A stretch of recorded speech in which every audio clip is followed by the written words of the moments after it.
setting sail on the open seas with 3,000 strangers. It sounds intimidating, right? But what if I told you it actually had the potential to usher healing into a life that has been plagued by trauma? I never could have imagined that the guy I met my first week in college and later fell in love with would be the reason I would learn about traveling alone with 3,000 strangers. Our lives have a way of looking perfect in the eyes of others on the surface level.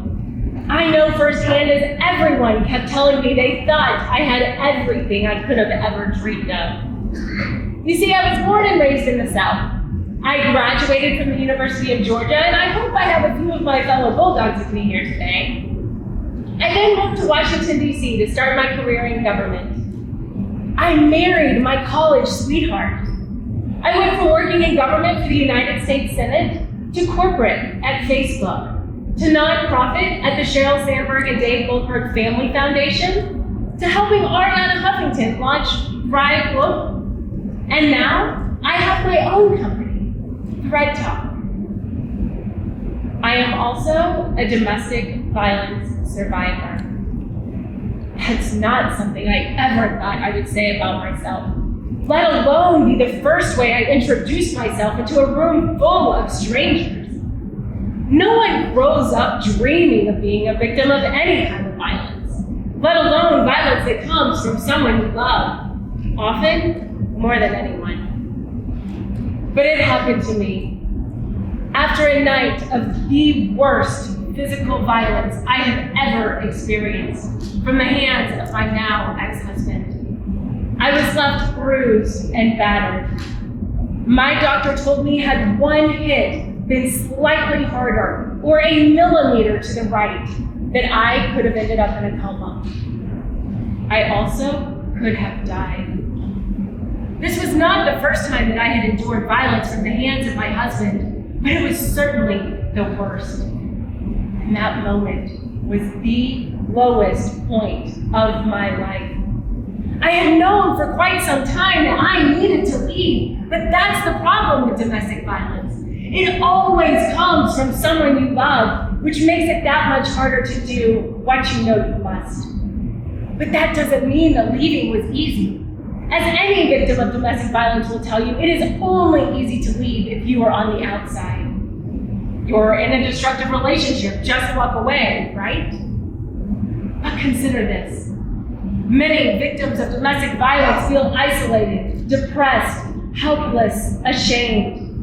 They are afraid of being judged or stigmatized. They are often financially dependent on their abuser. They may have religious or cultural beliefs that reinforce staying in that relationship. They may not have the support of friends and family. Now you may be asking, but what about my trauma? Well, the American Psychological Association defines trauma as an emotional response to a terrible event, like accident, rape, or natural disaster. Immediately after the event, shock and denial are typical. Longer-term reactions include unpredictable emotions, flashbacks, strained relationships, and even physical symptoms like headaches or nausea. While a wide range of reactions to trauma are normal, some people experience more severe, longer-lasting reactions that may interfere with their day-to-day lives and well-being. And there are many different types of trauma, including financial and job loss, death of a loved one, sexual assault, and domestic violence. Trauma does not discriminate. Think of 10 men in your life. Now imagine that 6 of those gentlemen will experience at least one trauma in their lifetime. Likewise, think of 10 women you know. 5 of those ladies will experience trauma in their lifetime. I am one of those 5. Many days, weeks, and months after I left my abusive marriage, I couldn't see this bright future that everyone kept telling me was ahead. I could barely see how I was going to survive the day. But I kept telling everyone I was okay. I remember one day in particular, I could not get off the couch. I had never cried so hard and for so long, but everything just seemed so overwhelming. My life had been completely turned upside down, and I had no idea how I was going to start over. I took out my cell phone and I took a selfie. I told myself that maybe one day I could look back on this moment and see just how far I'd come. That was many years ago. And today I stand proudly in front of you on this stage. But in that moment, I was just trying to survive. The thought of being alone and changing my life routine that I had learned to rely on was terrifying, because it seemed like everyone else around me had it all together. But you see, it's easy to paint that picture of the perfect life on the surface level. Those posts we see on social media are a continuous cycle of noise, non-stop opinions, and distractions. There is so much stimulation that we get used to the simple thought that being alone can be downright lonely, while the beauty of silence is a lost art just waiting to be discovered. Being alone helps clear your mental chatter and put you in touch with your feelings, particularly those difficult feelings that you may be trying to avoid or distract yourself from. And when you surround yourself with people all of the time, you're constantly trying to read and cater to the other person's emotions, so much so that you may lose touch of your own. And when you spend time alone, it allows you to catch up on all you've been through and to truly process whatever emotions you are feeling. We all have fears, anxieties, worries, hopes, dreams, and so many other emotions that it can be overwhelming at times. Being alone helps build mental toughness and forces you to face your emotions. And your environment, it's more important than you think. When you travel, you are able to truly be free from your life routine. Now, it may be tough to leave your comfort zone. Trust me, I know. But when you do, you will see that it represents a place where you can learn the most. And when you travel alone, you are able to truly go where the wind blows you. You will not be impeded by other people's schedules or timing. You will have the freedom to go off the beaten path, and you will see more. You will become more open-minded, overcome your fears, and discover just how much you are capable of. The lack of familiar people around you will push you to engage more directly with your surroundings, and you will gain new perspectives on the world. And traveling doesn't just belong to those with large bank accounts. Traveling can be a part of everyone's lives. One of the most impactful solo trips I have ever experienced was just a couple of hours from where I lived. I booked a budget-friendly Airbnb in a town I had never visited. This allowed me to get away from my day-to-day life routine, but still stay within a close distance from home. I disconnected from all emails, texts, and social media. I really pushed myself to spend time alone and explore my surroundings. I learned that journaling is a great way to reflect, and it gives you an activity to engage in during alone time. Journaling had previously felt intimidating.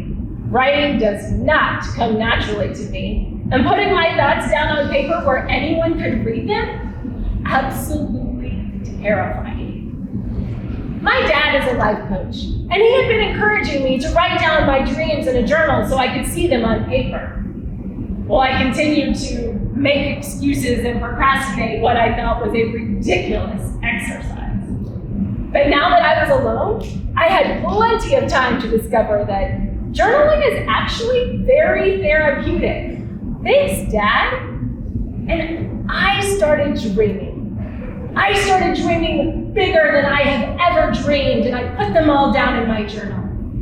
And once I filled my book of dreams, I decided to go exploring. I left my Airbnb and found a random outdoor festival. I started walking around and taking in all of the activity around me, from the children eating large amounts of cotton candy, to the shrieks of people riding those fast spinning rides. I slowed down and took time to stop by every single vendor booth. And I started having conversations with complete strangers. One told me about a beautiful vineyard that was right down the road. That same day, my boss, Cheryl Sandberg, was giving a commencement address to the students at UC Berkeley. You see, this was Cheryl's first public appearance since the death of her loving husband, Dave. I tuned into the live stream, sitting in a rocking chair, overlooking that beautiful vineyard I had just learned about from a stranger. There was no one around to distract me, and so I held onto Cheryl's every word. She challenged the students to live life as if they only had 11 days left on this earth. She urged them to live as if each moment were precious. I sat there, tears streaming down my face, because I now knew that I could not wait to prioritize my dreams and start taking action. Traveling alone had boosted my confidence and happiness to levels I hadn't experienced since leaving my abusive marriage. I started appreciating the small things, noticing the sights and smells, and appreciating the hustle and bustle around me, while still being able to move at my own pace. And this new confidence, it allowed me to continue to push myself even further out of my comfort zone. Because I now knew that I had survived traveling alone just a few hours from home. Next, I booked a 10-day solo cruise to the Southern Caribbean. And when I got back, I realized I didn't even take a single photo. On the plane ride back home, I took out my journal and I wrote down the things that I had learned while traveling alone. It's entertaining to laugh at and with yourself. It's okay to go off to the road less traveled. Always trust your gut. Think, reflect, and celebrate accomplishments. Forgive, but do not forget. You can change your schedule in an instant, as many times as you want, without interfering with anyone else's schedule. Strangers will befriend you, protect you, and even check in on you when they learn that you are traveling alone. Some people will judge you for traveling alone. Many are too afraid to try it. Dining alone is actually quite enjoyable. I prefer to take mental photos instead of trying to capture the best shot on my camera. I can't wait until my next adventure. When I started reclaiming my independence and doing things I'd never considered, like traveling alone with 3,000 strangers, I found healing from the violence that had once tried to destroy me. Trauma doesn't go away. But every year I now take a solo trip that allows me to reset and manage my triggers. I continue to dream big and I keep up with my book of dreams. I can successfully say that I have now found my true passions and purpose in life through journaling and solo travel. And that's why I want to share this revelation with everyone, to help them heal after trauma. When you're feeling your lowest, don't be afraid to take a selfie to remember the moment. And know the best is yet to come. Thank you.